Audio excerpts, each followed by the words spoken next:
할렐루야. 어제는 예상합니다. 창세기 27장 30절 40절 말씀. 창세기 27장 30절 40절 말씀. 이삭이 야곱에게 축복하기를 마침에 야곱이 그 아비 이삭 앞에서 나가자 곧 그 형 에서가 사냥하여 돌아온지라. 그가 별미를 만들어 아비에게로 가지고 가서 가로되 아버지여 일어나서 아들의 사냥한 고기를 잡수시고 마음껏 내게 축복하소서. 그 아비 이삭이 그에게 이르되 너는 누구냐? 그가 대답하되 나는 아버지의 아들 곧 아버지의 맏아들 에서로소이다. 이삭이 심히 크게 떨며 가로되 그런즉 사냥한 고기를 내게 가져온 자가 누구냐? 너 오기 전에 내가 다 먹고 그를 위하여 축복하였은즉 그가 정녕 복을 받을 것이니라. 에서가 그 아비의 말을 듣고 방송대곡하며 아비에게 이르되 내 아버지여 내게 축복하소서. 내게도 그리하소서. 이삭이 가로되 내 아우가 간교하게 와서 내 복을 빼앗았도다. 에서가 가로되 그의 이름을 야곱이라 함이 합당치 아니하나이까. 그가 나를 속임이 이것이 두 번째니이다. 전에는 나의 장자의 명분을 빼앗고 이제는 내 복을 빼앗았나이다. 또 가로되 아버지께서 나를 위하여 빌복을 남기지 아니하셨나이까. 이삭이 에서에게 대답하여 가로되 내가 그를 너의 주로 세우고 그 모든 형제를 내가 그에게 종으로 주었으며 곡식과 포도주를 그에게 공급하였으니 내 아들아 내가 내게 무엇을 할 수 있으랴. 에서가 아비에게 이르되 내 아버지여 아버지의 빌복이 이 하나뿐이리이까. 내 아버지여 내게 축복하소서. 내게도 그리하소서 하고 소리를 높여오니 그 아비 이삭이 그에게 대답하여 가로되 너의 주소는 땅의 기름짐에서 뜨고 내리는 하늘 이슬에서 뜰 것이며 너는 칼을 믿고 생활하겠고 내 아우를 섬길 것이며 내가 매임을 벗을 때에는 그 멍에를 내 목에서 떨쳐버리라 하였더라. 아멘. 할렐루야. 우리 하나님 참 좋으신 하나님이십니다. 이 시간 하나님 은혜와 평강이 여러분들과 여러분들의 가정과 직장과 사업장 그리고 여러분들의 자녀들까지 하나님의 은혜가 흐르고 넘치도록 채워지길 주의 이름으로 축원합니다.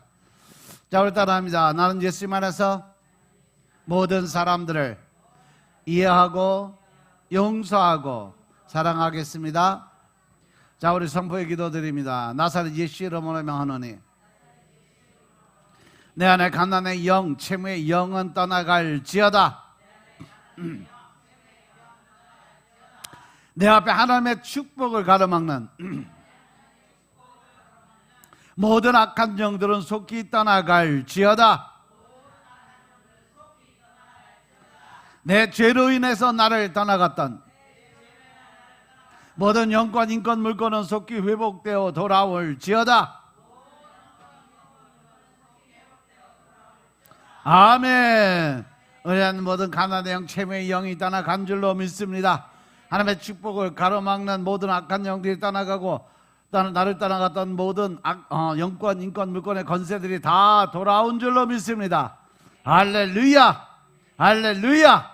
자, 우리 여러분과 같이 인사합니다. 한 영혼이라도 구원합시다.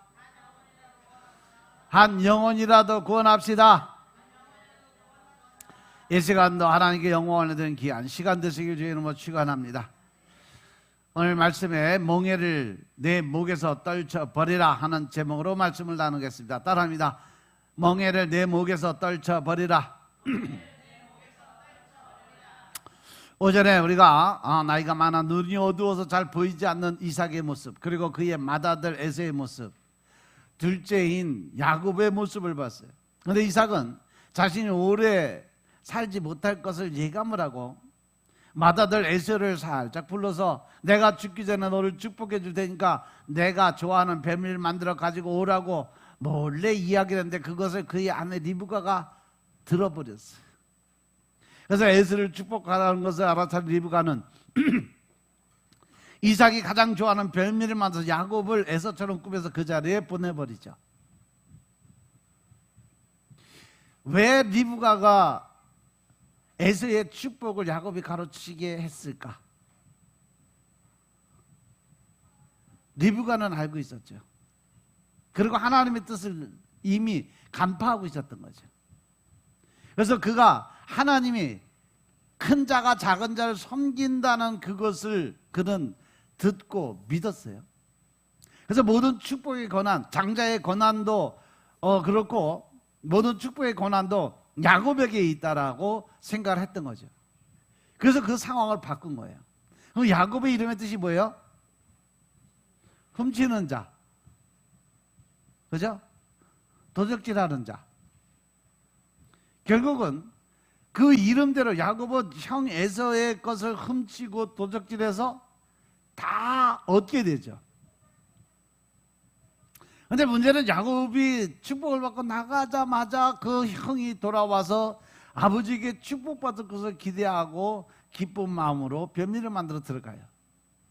근데 그 별미를 아버지 이삭에게 들고 가서 축복해달라고 이야기하니까 이미 나는 축복을 다 해주었다라고 이야기를 해요. 너보다 먼저 간교한 야곱이라고 이야기를 해요. 그러면서 이삭이 아주 크게 힘이 크게 떨면서 이야기를 합니다. 여기서 힘이 크게 떨었다는 것은 알고 보면 야곱에게 속은 것도 있지만 인간적인 그 마음에서 자식한테 그렇게 힘이 떨면서 화를 낼 진정이 못할 정도가 아니라는 거죠. 바로 그 순간에 이삭에게 뭐가 와서 하나님의 영이 임하셔서 그가 바로 하나님이 하신 말씀을 기억나게 만들어 주심으로 인해서 그가 하나님을 속이려고 했던 것이 들통나니까 하나님에 대한 두려움이 앞섰다는 거죠. 결국은 하나님께서는 이삭과 리브가에게 에서와 야곱이 리브가의 뱃속에 있을 때부터 이미 큰 자가 어린 자를 섬기라는 말씀을 해주신 것을 기억나게 했어요. 자기의 의를 드러내서 하나님의 뜻을 거역하고 자기가 사랑하는 맏아들, 자기 생각대로 에서에게 축복을 해주려고 했던 그 잘못된 판단을 하나님이 깨우치게 만들어줘서 그가 두려움을 느꼈던 거예요. 그래서 이삭은 자신을 속인 야곱에게 화가 나는 것을 느껴지고 하나님에 대한 두려움이 훅 밀려 들어온 거죠. 하나님께서 하나님의 뜻대로 이어가시는 것을 보면서 이삭은 두려워서 바들바들 떨 수밖에 없었어요. 이삭은 모든 일이 하나님의 손에 달려있다는 것을 몰랐어요. 내가 생각하고 내가 바라보고 내가 결정하면 될 줄 알았어요. 하나님께서 하나님의 뜻대로 모든 것을 이루어 가신다는 것을 몰랐던 거죠. 모든 일이 하나님의 손 안에서 이루어지고 있다는 것을 그는 깨닫지 못했던 거예요.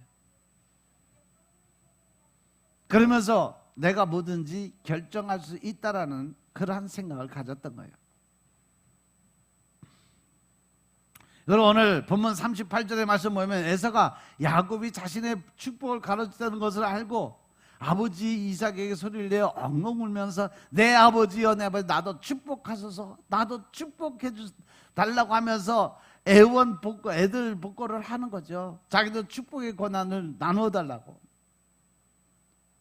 그래서 다 줬다 그러니까 나를 위해서 빌복을 남기지 아니었냐고, 빌복이 하나밖에 없냐고 에서는 눈물로 아버지께 축복을 달라고 애원했지만 이삭은 에서에게 39절 40절에 보면 내 주소는 땅의 기름짐이 멀고, 많고가 아니에요, 멀고 내리는 하늘 이스에서 멀 것이고 너는 칼을 믿고 생활하고 내 아우를 섬기고 내가 매임을 벗을 때에는 그 멍에를 내 목에서 떨쳐버리라는 축복을 해주죠. 이것이 과연 축복일까? 축복이 아니라 저주에 가깝다고 볼 수 있죠. 왜? 에서를 사랑했던 이삭이 왜 에서에게 축복하지 못하는 걸까? 축복하는 것이 그렇게 어려운 것이었을까? 그 축복이 이루어지든 안 이루어지든 축복해 주면 되는 것 아니냐는 거죠. 그런데 이삭은 이제 하나님의 온전한 뜻을 깨닫게 된 거죠. 그래서 이삭은 에서를 축복해 줄 수가 없었던 거예요. 자신의 인생이 하나님의 손 안에 있음을 아는 사람은요, 지혜로운 사람이라고 그랬어요. 그런데 우리는 이것을 아는 것을 그쳐서는 안 된다는 거죠. 아는 것으로 그치는 것이 아니라 내 인생이 하나님의 손에 달려있다는 것을 알았다면 우리가 구체적으로 행해야 될 그 모습이 있다는 겁니다. 첫째는 하나님의 말씀을 잘 어떻게 해야 된다? 들어야 된다. 하나님의 말씀을 잘 들을 귀가 열려 있어야 된다는 사실 명심하시기 바랍니다. 하나님의 말씀을 들어야 하나님의 뜻을 깨닫고 하나님의 원하시는 삶을 살 수 있다는 거죠. 제가 여러분들한테 여러 번 말씀드렸지만 나는 하나님을 아버지라고 불러. 아버지하고 자식하고 둘이 대화하는데 아버지는 계속 얘기하는데 자식 새끼 하나 다 못 알아들어. 왜? 기가 막히고 눈이 멀었으니까. 그러면서 하나도 알아듣지도 못하고 하나도 깨닫지도 못했으면서도 지 맘대로 지 뜻대로 하고 나는 항상 하나님의 뜻대로 하나님의 원대로 살아가고 있다라고 말로만 한다고 그것이 이루어지냐 아니라는 거죠.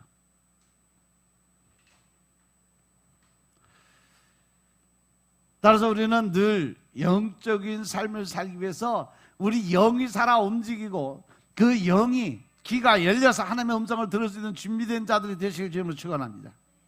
이스라엘 백성들에 있어서 광야는요, 이스라엘 백성들을 훈련시키는 과정이었다고 하나님 말씀하세요. 광야에 있는 그들에게 있어서 가장 중요한 훈련은 뭐예요? 하나님의 음성을 듣는 훈련이었어요. 광야란 하나님께서 침묵하는 곳이 아니라 오히려 크게 말씀하시라는 자리라는 거죠. 근데 여러분들은 우리 인생이 곧 무슨 인생이라고 그래요? 광야 같은 인생이다. 또 바다에 비유를 해서 항해하는 그러한 인생이다. 따라서 신앙생활은요 바로 광야 생활이라고 이야기할 수 있다는 거죠. 이스라엘 백성들이 애굽이라는 세상에서 구원을 받고 광야 생활을 통과한 이후에 들어간 곳이 어디예요? 바로 가나안 땅. 우리가 마지막으로 들어갈 곳이 어디예요? 가나안 땅이에요. 그래서 이스라엘 백성의 광야 생활은 구원받은 우리가 천국에 들어가기까지 하고 있는 신앙생활이라고 볼 수 있음을 믿으시기 바랍니다. 이런 의미에서 신앙생활이라는 것이 뭐냐? 하나님의 음성을 듣는 훈련이 바로 신앙생활이다. 아멘. 하나님의 음성을 듣지 않고 하나님 앞에서 딴소리하는 것이 뭐냐?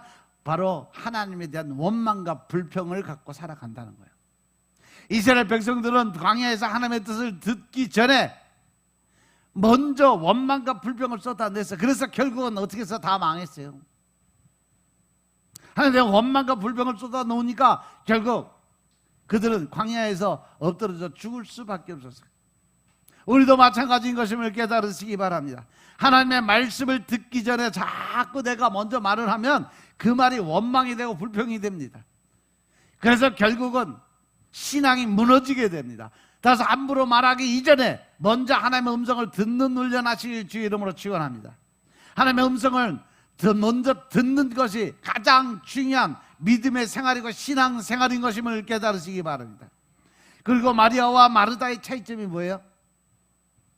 마리아는 주님의 말씀을 듣는데 집중한 사람이에요. 어떠한 일에 헌신하고 봉사하고 섬김의 그 자리보다 하나님의 말씀을 우선적으로 생각한 사람, 하나님의 말씀을 듣고 난 다음에 행동하는 것이 바로 신앙인의 모습인 것임을 깨달으시기 바랍니다. 어느 장애가 있는 사람을 분석해 보면 상당수가 발성기관에 문제가 있는 게 아니라고 그래요. 이 발성기관에 문제가 있는 것이 아니라 청력에 문제가 있어서 듣지 못하니까 말을 못하게 된 경우가 많다는 거죠.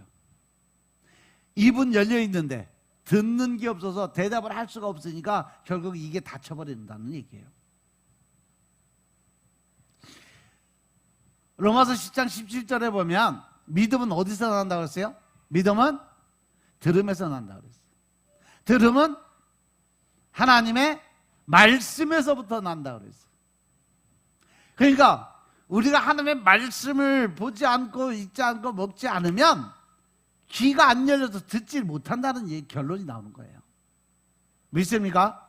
곧 믿음은 하나님의 말씀을 들을 때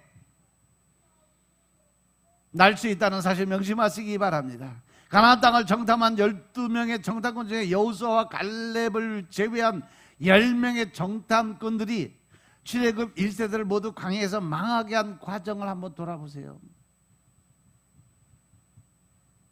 그들은 하나님을 믿는다고 하면서 믿음이 없이 입술을 열어 엉뚱한 증거들을 했어요.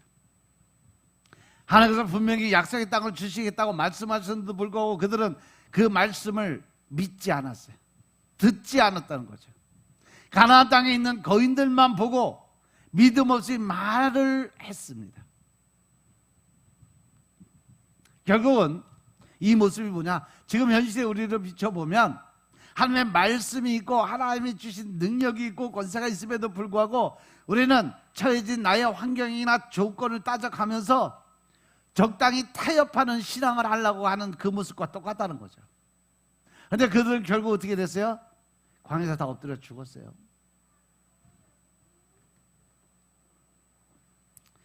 자신들만 죽는 것이 아니라 그 말을 들은 모든 이 출애굽 1세대를 다 죽이는 사건으로 번졌음을 깨달으시기 바랍니다. 따라서 여러분들 늘 집중해서 영분별의 은사를 구하고 영분별의 은사를 통해서 하나님의 말씀을 듣는 훈련하시길 주님으로 축원합니다.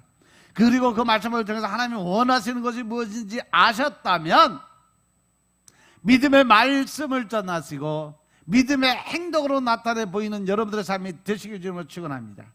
그럴 때 하나님께서 책임지시는 삶을 살게 만들어 준다는 거죠. 마리아 보세요. 나의 인생 전부를 다 내어놓고 내 환경 조건 다 내어놓고 주님 제가 하나님의 말씀하시니까 주의 종이 듣겠나이다. 주님의 말씀하신 대로 순종하겠습니다.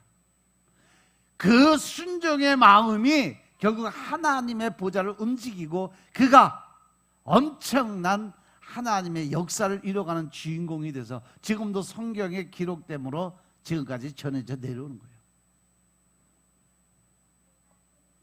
두 번째, 우리는 우리의 삶이 하나님의 손 안에 있다는 것을 알았다면 하나님의 뜻 안에서 모든 사건들을 해석할 줄 알아야 된다.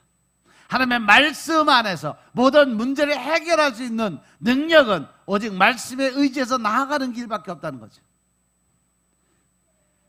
의사이고 기독교 상담 심리학자인 폴트루니에가, 이 폴트루니에는 질병을 치료하지 말고 환자를 치료하라고 그랬어요.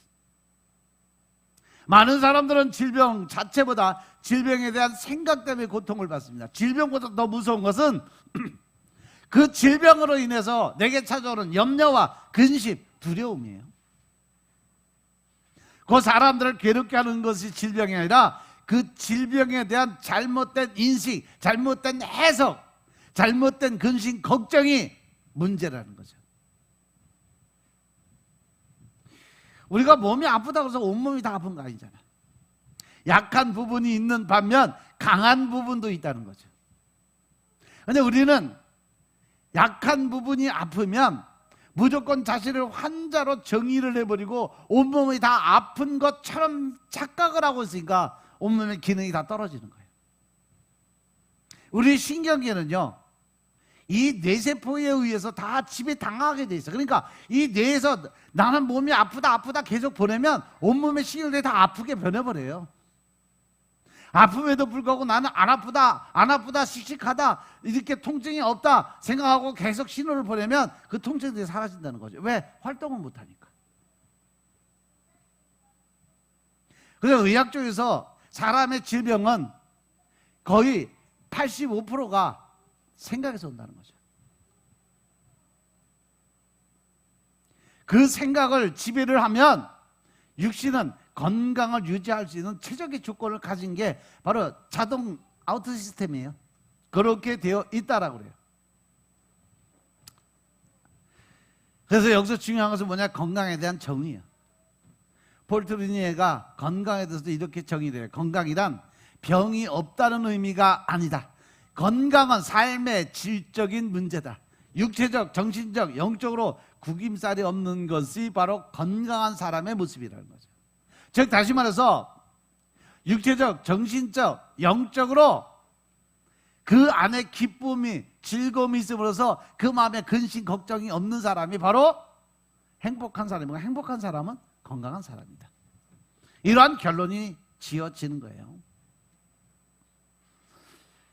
여러분들이 건강에 대한 해석을 달리하니까 여러분 생각이 바뀌면 여러분들이 육세의 모든 고통과 고난이 다 해결되는 줄로 믿으시기 바랍니다.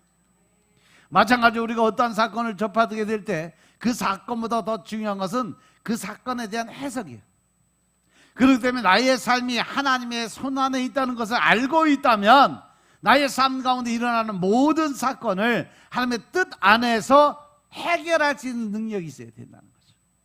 내가 해결하는 것이 아니라 하나님이 해결하시게끔 말씀 안에서 답을 찾아야 된다는 사실을 명심하시기 바랍니다. 그러니까 여러분들이 어렵고 힘들수록, 여러분들이 고난과 고통이 심할수록, 또 여러분들이 어떤 문제가 크면 클수록 어디로 가라? 말씀으로 들어가라. 그럴 때 바로 하나님의 말씀을 먹어야 내가 얻을 힘을 받을 수 있다는 사실 명심하시기 바랍니다. 아무리 불행해 보이는 사건 속에도 하나님의 뜻을 찾아내는 것이 하나님의 손 안에 있음을 아는 지혜로운 자의 그러한 해석입니다. 그리고 요셉을 보면 요셉이 받은 상처와 아픔은 엄청 컸죠. 왜냐하면 자기 가장 가까운 형들에게 미움을 받고 버림을 받고 결국은 그 형들에서 팔려갔잖아요. 동생이 그냥 애걸 복걸하고 도움을 청해주면 형제들은 돌아본 척도 안 했어요. 요셉이 괴로움을 보고 쳐다도 안 봤어요. 그러나 요셉은 그 고통스러운 사건을 하나님의 섭리 안에서 해석을 합니다. 창세기 50장 20절에 보니까 당신들은 나를 헤아려 했지만 하나님은 그것을 손으로 바꿔서 오늘과 같이 많은 백성의 생명을 구원하게 하시려 나를 이곳에 보냈으니까 걱정하지 말라고 이야기해요. 요셉이 하나님의 안목으로 과거의 사건을 해석하자 상한 감정이 치유가 됐다는 거죠. 즉 다시 말해서 내적 치유를 하나님이 하셨다는 거죠. 그래서 그 안에 뭐가 없어졌어요? 미움이나 증오의 마음이 없어졌어요. 그 영혼들을 바라보고 불쌍한 생각을 했어요. 고난 자체보다 그 고난의 의미를 해석하지 못하는 것이 고통이에요. 지금 여러 삶 가운데 일어난 불행한 사건들이 있다면 그 불행한 사건 자체만을 바라보고 해석하는 것이 아니라 그 안에서 하나님이 나를 향한 뜻이 무엇인지 하나님의 관점에서 바라볼 수 있는 영적인 눈이 띄어지길 주님으로 축원합니다. 하나님의 마음이 보이기 시작하고 하나님의 뜻을 깨닫기 시작하는 것은 바로 우리가 말씀 안에서 성령님을 만나느냐 못 만나느냐 결정은 거기에 달려 있어요. 해답은 내가 하나님과 친할 수 있느냐 없느냐. 그리고 우리 삶이 하나님의 손 안에 있음을 알았다면 우리는 하나님께 도움을 구할 수 있어야 된다. 우리 마음대로 되는 인생이 아니기 때문에 하나님이 도우셔야 살아갈 수 있는 인생이기 때문에 우리는 하나님께 도움을 구해야 되죠. 시편 146편 3절부터 5절의 말씀 보면 귀인들을 의지하지 말고 도울 힘이 없는 인생도 의지하지 말지니 할렐루야. 그의 호흡이 끊어지면 흙으로 돌아가서 그날에 그의 생각이 소멸될 거라고 이야기해요. 야곱의 하나님을 자기 도움으로 삼으며 여호와 자기 하나님에게 자기 소망을 두는 자가 복이 있다라고 얘기했어요. 시편 기자는요 바로 기인들도 의지하지 말고 도울 힘이 없는 인생도 의지하지 말라고 하면서 하나님을 자기의 도움으로 삼고 자기의 소망으로 두는 사람이 복이 있다라고 설명을 하고 있습니다. 여러분들 힘들고 어려울 때 하나님의 도움을 구하고 겸손하게 무릎 꿇고 엎드려 보세요. 하나님께서 여러분들에게 어떻게 하시는지. 환난 날에 너희가 나를 부르라 그러면 내가 너를 건지고 내가 나를 영화롭게 하겠다는 하나님의 말씀을 기억하시기 바랍니다. 너희가 문제 있을 때 내게 나와 부르짖고 기도해라. 그러면 내가 생각지도 못한, 알지도 못하는 크고 비밀한 것을 내가 너에게 다 알려줄 거다. 믿고 기도 드리시기 바랍니다. 예수님께서는 하나님의 손 안에 자신의 모든 삶이 있는 것을 다 이미 알고 계셨어요. 그래서 예수님의 삶과 사역의 초점 언제나 하나님의 뜻을 이루는 데 있었다는 거죠. 마지막 겟세마네 동산에서 십자가를 앞에 두고 기도 드릴 때 하나님의 뜻을 구하였고, 내 뜻대로 마옵시고 하나님의 뜻대로 하옵소서, 이 말씀을 통해서 십자가를 짊어지게 됐다는 거죠. 저와 여러분이 하나님의 백성이 아니라면 이 세상에 살면서 하고 싶은 대로 하다가 그냥 지옥 가면 돼요. 하지만 우리는 이미 하나님의 백성이 되었음을 믿으시기 바랍니다. 그렇기 때문에 우리는 이 세상에서 내가 원하는 삶, 나의 뜻을 이루며 사는 것이 아니라 하나님이 원하시고 하나님의 뜻을 이루며 살아가야 될 책임과 의무가 있는 사람이다. 그 보답이 바로 영생의 삶이고 천국 백성으로 인정받을 수 있는 삶이라는 거 늘 명심하시기 바랍니다. 오전에 야구에 비유해서 여러분들에게 말씀드린 것처럼 평생을 신앙생활 열심히 하고 맨 마지막에 그놈의 고집과 아집 때문에 하나님을 배반하고 하나님에 대한 원망과 불평을 가지면 결국 지옥 갈 수밖에 없다. 하지만 속을 썩이다가도 하나님을 제대로 만나서 앞에 엎드려 진짜 하나님의 사람으로 변화되면 어느 때든지 우리는 하나님의 백성으로 거듭난 삶을 살 수 있음을 믿으시기 바랍니다. 저와 여러분의 삶이 하나님의 손 안에 있음을 아는 지혜로운 자가 돼서 늘 하나님의 뜻을 이루어 드리는 삶을 사는 여러분들의 삶이 되시길 주님으로 축원합니다. 나는 죽고 내 안에 계신 예수님의 삶을 이루어 갈 수 있는 여러분들의 삶이 되시길 주님으로 축원합니다. 내려놓음을 통해서 이제는 하나님의 뜻을 깨닫고 이제 주님의 영광을 위해서 살아가는 믿음의 군사들이 다 되시길 주의 이름으로 축원합니다. 기도드리겠습니다. 아버지 하나님 감사드립니다. 오늘도 믿음 안에서 우리가 주님을 바라볼 수 있는 능력의 삶을 살게 하시고 이제 더 큰 하나님의 사랑을 나누고 베푸는 자리에 올라가게 하시니 감사합니다. 신령과 진정의 마음으로 이제 주님을 바라보게 하옵소서. 주님이 원하시는 삶을 깨닫게 하여 주시고 주님의 말씀에 의지해서 동행하는 삶을 살 수 있도록 주님이 역사하여 주시옵소서. 이제는 아버지 하나님 내 생각과 내 뜻, 내 의가 다 이제 내려놓게 하시고 그 안에서 주님께 드리는 영광의 삶을 살 수 있도록 주님이 축복하옵소서. 모든 말씀 우리 주 예수 그리스도의 이름으로 감사드리며 기도드려서 없나이다. 아멘.